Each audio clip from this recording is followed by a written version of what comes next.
Greetings everyone, this is Mozart, and in today's video I will be giving you an ownership review of my 2016 Suzuki Gixxer SF. This is the carbureted version with the rear disc brake, and so far I've done about 20,000 kilometers. Now, I'll be giving the review in a very systematic fashion so that it's easy for you guys to understand.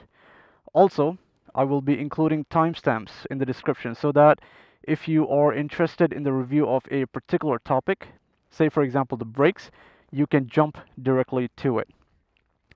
But before I begin, I want to talk about 4 issues that I've had with my motorcycle. The first 2 issues I noticed very early on and I got them resolved promptly. The latter 2 issues I noticed much later. Unfortunately, Suzuki refused to provide any kind of resolution. So in this review, I'm not going to talk about the unresolved issues. I will be making a separate video for it with detailed explanation. So the first issue I had was an oil leak from top of the magneto cover. So this is the magneto cover. Inside here is the stator coil assembly. There's an opening underneath this rubber grommet, and this cable comes out from that opening.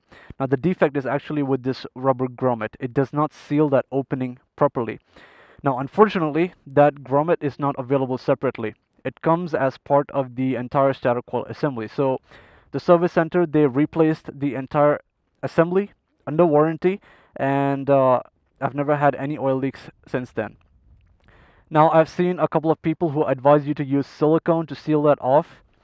Don't do that if your motorcycle is under warranty. The second issue I had was with a noise coming from the front sprocket. So in front of the front sprocket, there is a metal washer. And if this metal washer is damaged, it will start producing a sound whenever the front sprocket rotates. So once again, the service center replaced that washer and the sound disappeared completely. So these are the 2 issues I've had. And if you have similar issues, take your motorcycle to an authorized service center and get it fixed properly. Right? Now, let's begin with the review. Number 1, aesthetics. Now, this is a subjective topic, and the beauty lies in the eye of the beholder. And in my eyes, the bike is beautiful. It's one of the reasons why I got the motorcycle. However, there is one thing I've always hated, and I still hate them, and they are the fairing mirrors. The ones that I have on my bike right now, those are the handlebar mirrors. So as you can see, the fairing mirrors, they are obnoxiously long, and they severely hinder your maneuverability in traffic. In my opinion, Suzuki should have never given these mirrors to the SF, because contrary to popular belief, the design for the SF is actually derived from the GSX S1000F, not the Hayabusa. I'm going to put up a picture on the screen. As you can see, that's the elder sibling, the leader class sibling of the SF. It's got a fairing and it's got handlebar mirrors. In fact, from a practical standpoint, the handlebar mirrors are actually much better than the fairing mirrors because they provide a better view, they provide better maneuverability in traffic, they are lighter in weight, and they cost less. One of those cost about 155 rupees, and one of these cost about 350 rupees. I think the price for this has increased. It's somewhere around 380. So in the end, it actually comes down to personal preference, I guess.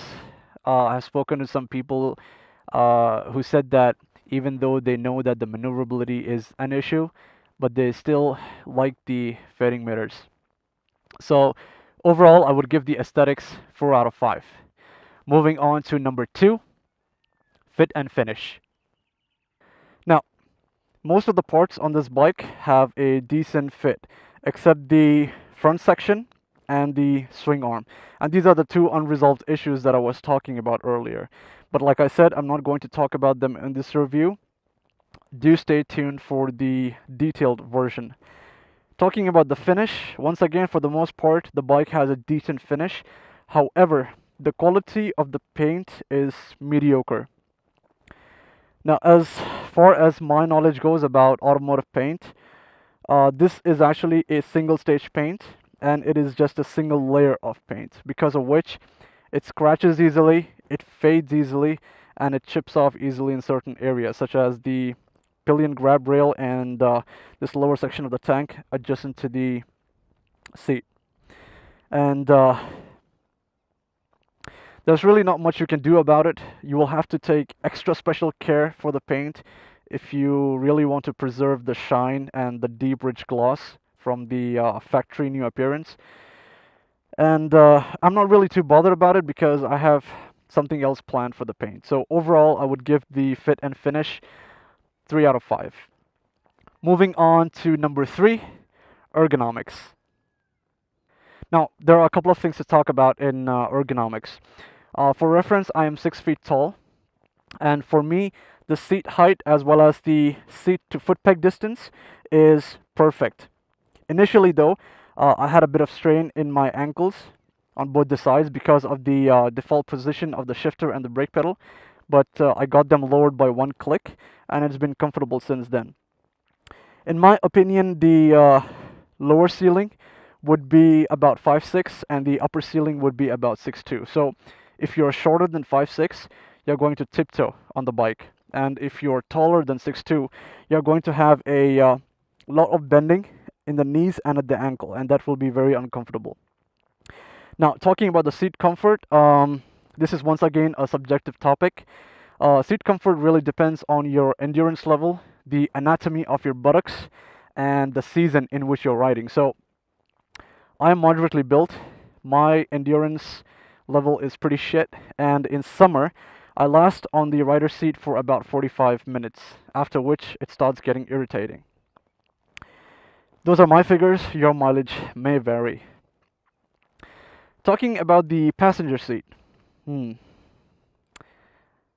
passenger seat height and the passenger seat comfort, both are pretty good, at least for me. I have no complaints with that. I have seen a couple of Gixxer owners and non-Gixxer owners as well who complain that the passenger seat height is too high. To be honest, these people don't know what they're talking about. They make these complaints without understanding what type of motorcycle this is. And I would very much love to give them a piece of my mind, but not in this video, maybe some other time. Coming to the handlebar, the handlebar is beautiful. It's nice and wide. It feels very light. The height of the handlebar, right, along with its distance from the seat is perfect.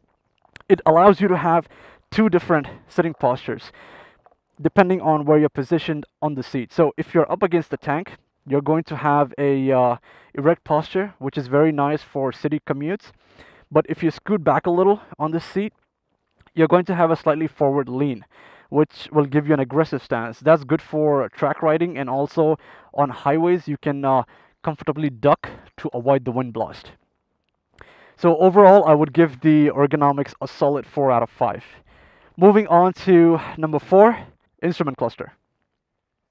So there are 2 things to talk about in this topic, the display and the switchgear. So the display is beautiful. It's another reason why I bought the motorcycle.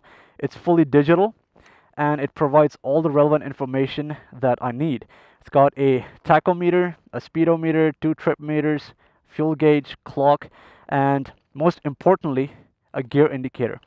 Despite what anyone might say, a gear indicator in this day and age is very important. The backlighting on the display is orange in color, which is very nice. It puts less strain on the eyes during nighttime riding. In addition to all of that, it also has a RPM shift light, which is a nice feature on this bike. It makes the bike feel more premium. Now coming to the switchgear, on the left side we have the pass light, which is very nice. It's a trigger style switch. You have the low beam, high beam switch, very nice, very clicky. You have the choke, which is well, I don't know what to say about the choke. I've never used it. I've never had the need to use it, so it's there, I guess, if you want to use it. Then you have the indicator switch, which is once again nice and clicky. It's a bit sloppy when you want to cancel the indicator by pressing it in. Sometimes you have to press it twice or thrice to cancel the indicator. Next you have the horn switch, which is nice and loud. It's not too loud that other people might get annoyed, but it's loud enough that it will get the attention of other people on the road. On the other side, we have the kill switch, which is nice and big. It's prominently red. You have the lighting switch, which is once again nice and clicky. I usually keep it in the middle position. That turns on the tail light, the backlighting on the display, and the front license plate illuminator. And for daytime riding, this is sufficient and safe. You don't have to have the headlight turned on. And next we have the electric start switch, which is very nice. In fact, the electric start motor on this bike is brilliant. I've been using the electric start since day one, and even during the cold starts in the morning, and the bike starts just fine. You will find some people, some old school people, who will tell you that in the morning you're supposed to kickstart the bike. You don't have to if you don't want to. The bike starts just fine with the electric starter. So overall, I would give the instrument cluster a solid 4 out of 5. Next, let's move on to the performance aspect of the motorcycle. Number 5, handling. Just like the handlebar, the handling on this bike is beautiful. In fact, as of right now, this is the best handling bike in the segment. Now, here's a little fact that most Gixxer owners don't know, or they haven't realized yet. The handling on the SF is actually a bit better than the naked Gixxer. And that's because in the naked Gixxer, the headlight unit and the display, they're attached to the handlebar. So when you're moving the handlebar, you're moving a bit of extra weight. But in the SF, sure, it has all these extra parts in the front, but the weight of all these parts falls on the chassis, not on the handlebar. And because of that, the handling on the SF is a bit more agile and nimble than the naked Gixxer. Overall, I would give the handling a 5 out of 5, no questions asked. Moving on to number 6, brakes. So the brakes, for the most part, they're pretty good. The front is a Biber unit and the rear is a Nissan unit. I would have liked the front brake to have a bit more bite, otherwise it's pretty good. The rear brake, for the most part, it does a decent job, but it has a tendency to lock up the rear wheel. I've tried to adjust the rear brake a lot, but it just doesn't want to change. So you have to be very careful with that brake pedal while using the rear brakes. And I've seen a couple of Gixxer owners who complain that the rear brake does not have sufficient braking power. Now I want you guys to take a moment and figure out what's wrong with that sentence I just said. Rear brake, braking power. These two phrases are not supposed to be in the same sentence. You can either have front brake and braking power or rear brake and low speed stability. Unfortunately, in India, we don't have any motorcycle schools, and because of that, a lot of people don't know how to use the brakes properly, which is why such complaints come into picture. But I will actually be making a separate video about braking, so do stay tuned for that.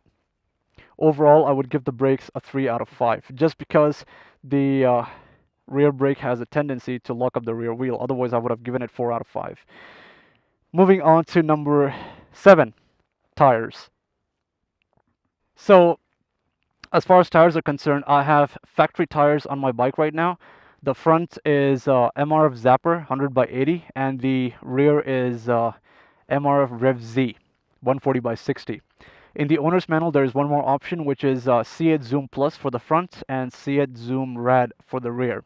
That's probably the cheaper alternative.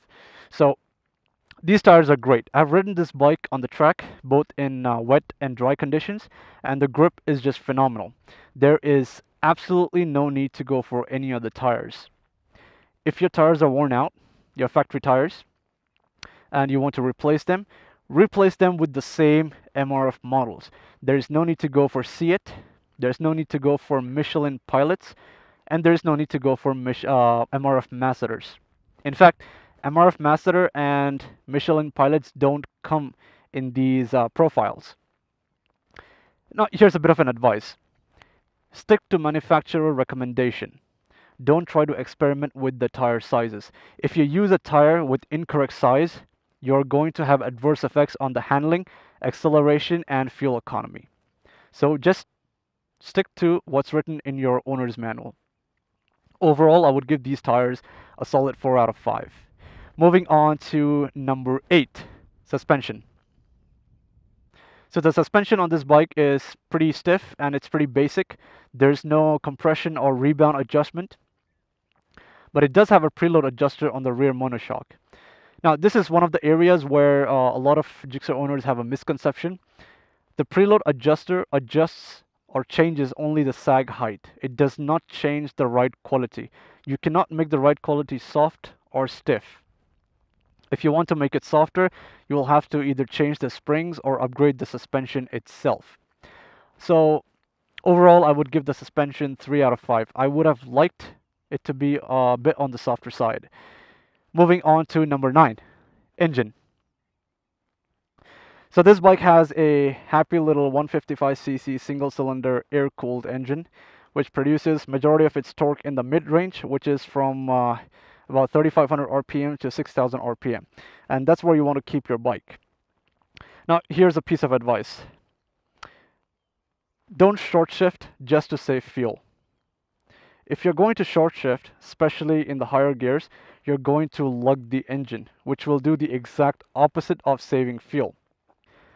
Personally, I have a riding style which is a bit on the aggressive side, and with that I get at least 45 kilometers per liter, which is more than sufficient for this bike. There is absolutely no need to extract 50 or 55 kilometers per liter. Just enjoy the bike. If you're too worried about the fuel mileage, sell the bike and get yourself a Hero Splendor. What else can I say? Now, this is a carbureted engine, like I said before, and the throttle response on this bike is pretty good. I like it a lot. There is a bit of lag, but it's not noticeable unless you want to notice it. So overall, I would give the engine performance a solid 4 out of 5. Moving on to number 10, transmission. Now, the gear shifts on this bike, they're pretty hard. There's no denying that, but I'm not complaining because for a beginner rider, the hard gear shifts is actually a good thing. When I'm shifting, I can feel the gears slide and click into place, which gives me assurance that the gears are shifting properly. Besides, there's nothing else you can really do about it. In fact, I've spoken to a Suzuki representative who told me that the gearbox is what it is. There's nothing that can be done to make it smoother. Some of you might be thinking that if you use a different type of engine oil, you can make it smoother. No, you can't. It doesn't matter whether you're using mineral oil, semi-synthetic, or fully synthetic. The hardness is going to remain as such. It's not going to become smooth. I know that you might have heard certain people say that after using Motul 7100, their gear shifts have become smoother. Unfortunately, that's a placebo effect. They think that the shifts have become smoother because they have used an expensive oil. Personally, I have used EC Star R9000 fully synthetic oil and also the Motul 7100 in my bike, and there was absolutely no change in the hardness. Also, I have ridden a friend's Gixxer who uses Motul 7100 in his bike, and once again, no change in the hardness. He himself has said that the hardness hasn't changed. So here's a bit of advice for you guys. Don't spend extra money unnecessarily on expensive oils. Just go for the Motul mineral oil that is available for 293 rupees in authorized service centers, and that's more than enough for this bike. So talking about the clutch is very nice and light. You don't have to put a lot of effort for disengaging the clutch, and do take care to adjust the free play from time to time.